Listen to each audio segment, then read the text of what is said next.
یہ بتائیے گا، جس وقت آپ فرماتے ہیں، اس طرح روایت میں بھی آیا کہ برکت سے محرومی، ہم اور بھی جو دینی لٹریچر ہے، صحابہ اکرام کے آثار ہیں، رسول اللہ صلی اللہ علیہ وسلم کی روایات ہے، وہاں بھی یہ لفظ بہت ہمیں ملتا ہے، برکت سے محرومی یا برکت کا ہونا یا برکت کا حصول۔ ایک جدید پڑھے لکھے انسان کے لیے بڑا اجنبی تصور ہوتا ہے برکت کا، کیونکہ کہا جاتا ہے کہ ہر چیز علت و معلول کے رشتے پر قائم ہے، کچھ کریں گے نتیجہ نکلے گا۔ یہ برکت کیا کوئی مافوق الفطرت چیز ہے، مافوق العقل چیز ہے، کوئی خرق عادت چیز ہے؟ یہ عملاً کیسے ظہور پذیر ہوتی ہے؟ برکت کا کیا تصور ہے؟ کہ کیسے کہتے ہیں آپ کے مگر گھڑیاں جدائی کی گزرتی ہیں مہینوں میں،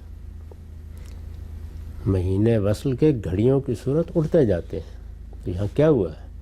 یعنی وہی مہینے ہیں، وہی ان کے دن ہیں، وہی دن کے 24 گھنٹے ہیں، یہ محض آپ کے ریلیشن سے زمین آسمان بدل گئے۔ یعنی اگر وہ انتظار کے دن ہیں تو یہ معلوم ہوگا کہ موت کا انتظار کرنا پڑ گیا ہے، قیامت گزر جاتی ہے، 2 گھنٹے گزارنے مشکل ہو جاتے ہیں۔ اور وہی اگر کسی آپ کی محبوب شخصیت کے ساتھ مل بیٹھنے کا وقت ہے تو 2 گھنٹے گزر گئے، 4 گھنٹے گزر گئے، آدمی کو احساس بھی نہیں ہوتا۔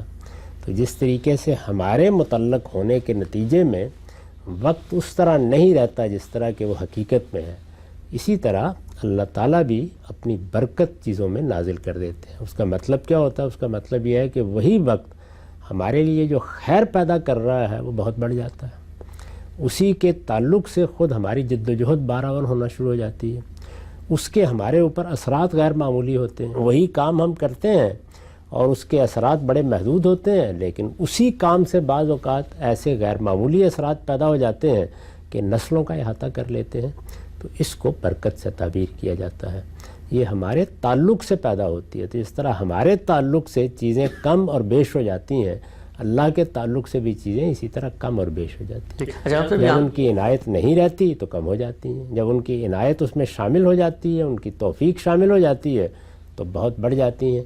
اسی کو قرآن مجید نے بیان کیا نا ایک مقام کے اوپر کہ جب تم زکوٰۃ دیتے ہو، یعنی اللہ کی راہ میں انفاق کرتے ہو، تو ہم اس کو کئی گنا بڑھا دیتے ہیں۔ وہ بڑھتا ہے اپنے اثرات کے لحاظ سے، اپنے نتائج کے لحاظ سے۔ اسی طرح سود کے بارے میں یہ کہا ہے کہ یمحق اللہ الربا ویربی الصدقات، یعنی اللہ تعالیٰ سود کا تو مٹھ مار دیتا ہے، آپ نے اپنی طرف سے تو کمایا لیکن وہ حقیقت میں آپ کے لیے نتیجہ خیز نہیں ہوا، اور یربی الصدقات، اور صدقات کی نشو و نما کرتا ہے، چنانچہ قیامت میں وہ کئی گنا بڑھ جائیں گے۔